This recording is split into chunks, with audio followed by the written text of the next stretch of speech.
Discontent. No doubt it's pervasive.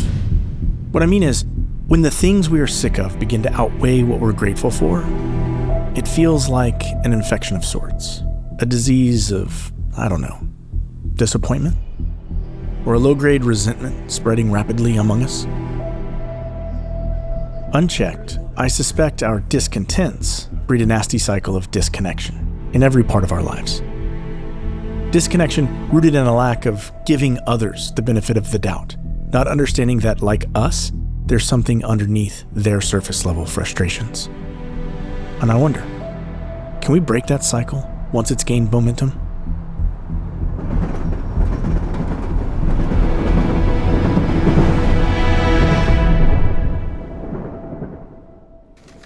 Before we left, he gets us commissioned a survey of Americans asking the same question we started every conversation with.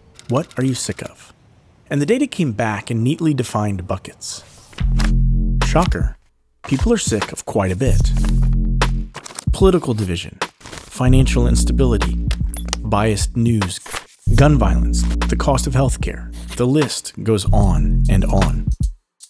These categories paint a decent picture of where we're at on the surface. But as a storyteller, I'm in search of the subtext. And the more I attempted to listen like Jesus, the more I began to hear it.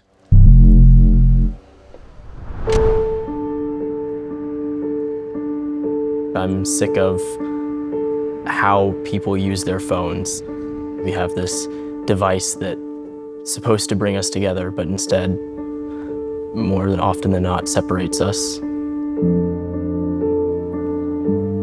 Would it be fair to say that you're sick of not being seen? And I mean that like in a kind of a deep sense. Yeah, I think I have these friendships, but then I don't feel important enough that someone can look up from their phone for 5 seconds to give me a wave or a smile. I'm sick of being alone. My relationship with my dad wasn't so great. Most of my life, I've just wanted to be loved. Have you ever been married? I have been married. I was very independent. I had my faults, for sure. And I was still carrying around that pain from my childhood. My dad judged me, and I became a judge in the marriage. And I wish I could have been kinder, more gracious, not so much a judge. Now, I want to pause here, because I feel a shift taking shape in my mind. Listening this way, being fully present, without judgment. It's like there's something bubbling beneath the surface of these answers. In every complaint, I hear a confession. Or, maybe better said, in every complaint, I hear a personal revelation.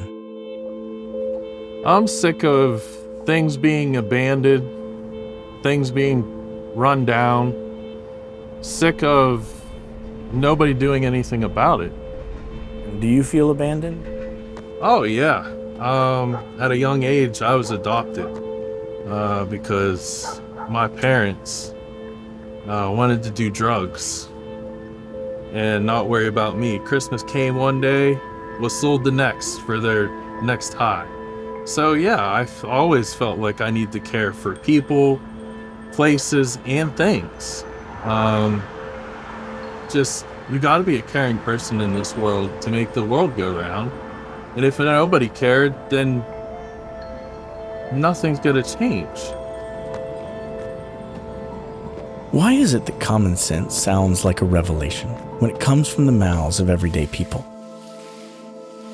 Was it like this in Jesus' day?